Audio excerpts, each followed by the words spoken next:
আল্লাহর নবী বলেন, সালাত যদি আদায় না করো দুনিয়ার যুবক ভাই, মরণের সময় আপনার ভয়ঙ্কর তিনটা অবস্থা হবে। এক নাম্বার, ইয়ামুতু জালিলা, আপনি অপদস্থ হয়ে মারা যাবেন। দুই নাম্বার, ওয়ায়ামুতু জুআ, ক্ষুধার্ত অবস্থায় আপনি মারা যাবেন। তিন নাম্বার, ওয়ায়ামুতু আতশানা, এমন পিপাসা আপনার লাগবে, লাউ সুকিয়া মাউল বিহার লামারতাওয়া, দুনিয়ার সব সমুদ্রের পানিও যদি আপনাকে পান করানো হয় এরপরেও আপনার পিপাসা মিটবে না।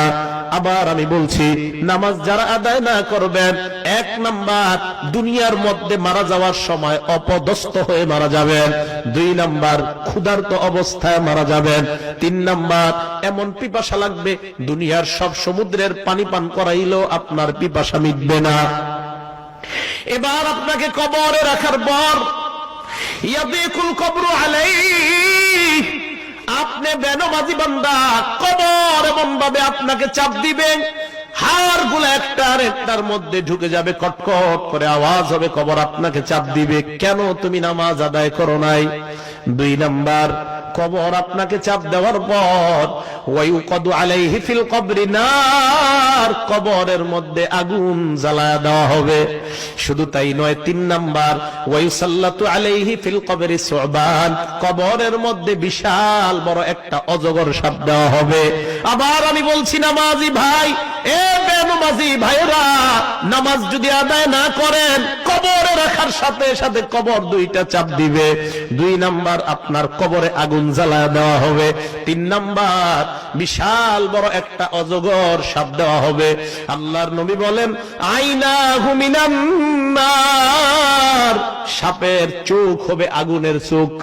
ওয়া আসফারুহু মিন হাদিদ, সাপের নখ থাকবে, নখগুলা হবে লোহার নখ। কিসের?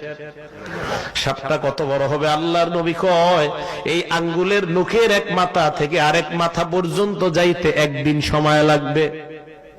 সাপ আপনার সাথে কথা বলবে। হ্যাঁ, আমি বলছি, হে বেনামাজি ভাই, আপনাকে সাপ ডাক দিয়ে বলবে, আমারনি রব্বি আন আদরিবাকা আলা তাদঈ সালাতিল ফজরি ইলা যুহরি, তুমি ফজর না পড়ার কারণে আল্লাহ আমারে বলছে তোমারে যোহর পর্যন্ত কামড়ামু।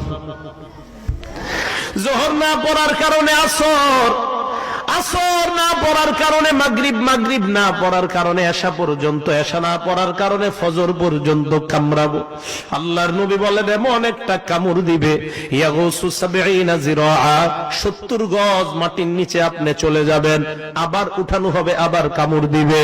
এ ভাইয়ারা, ভালো করে মনে রাখবেন, ফজরের সময় শয়তান বারবার ধোঁকা দেয়। যুবক ভাই, আপনার সামনে পিছনে ডাইনে বামে শয়তান।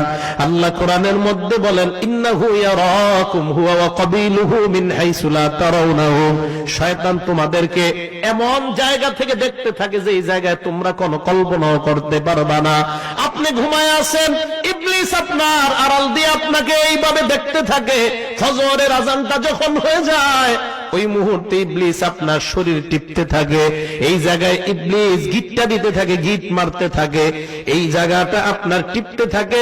সেলুনের মধ্যে চুল কাটানোর পর নাপিত যখন আপনার এই জায়গাগুলা মেসেজ করে, দেখবেন খুব ভালো লাগে। আল্লাহর নবী হাদিসের মধ্যে বলেন, তোমার এই জায়গায় 3টা গিটটা লাগায় শয়তান।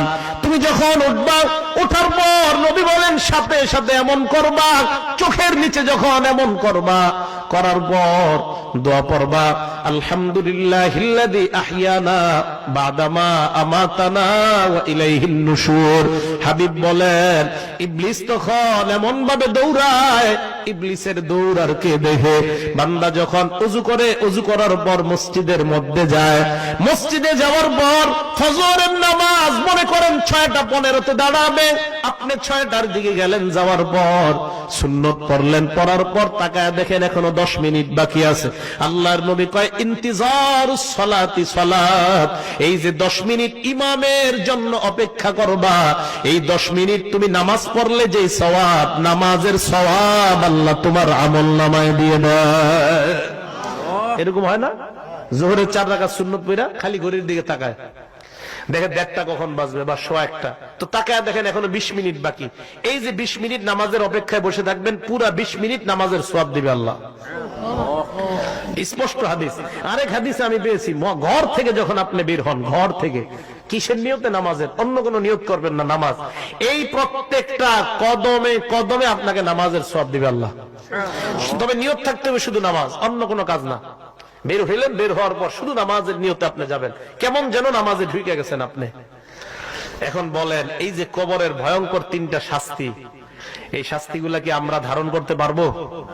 আরো জোরে বলেন। তাহলে যারা আছি আমরা এই জায়গায়, এক ওয়াক্ত নামাজও কাজা করবো না, রাজি আছি ইনশাআল্লাহ? সবাই রাজি আছি ইনশাআল্লাহ? এক ওয়াক্ত সালাত আর কখনো কাজা করবো না, সবাই রাজি আছেন? হাত নামান। তো আল্লাহ বললেন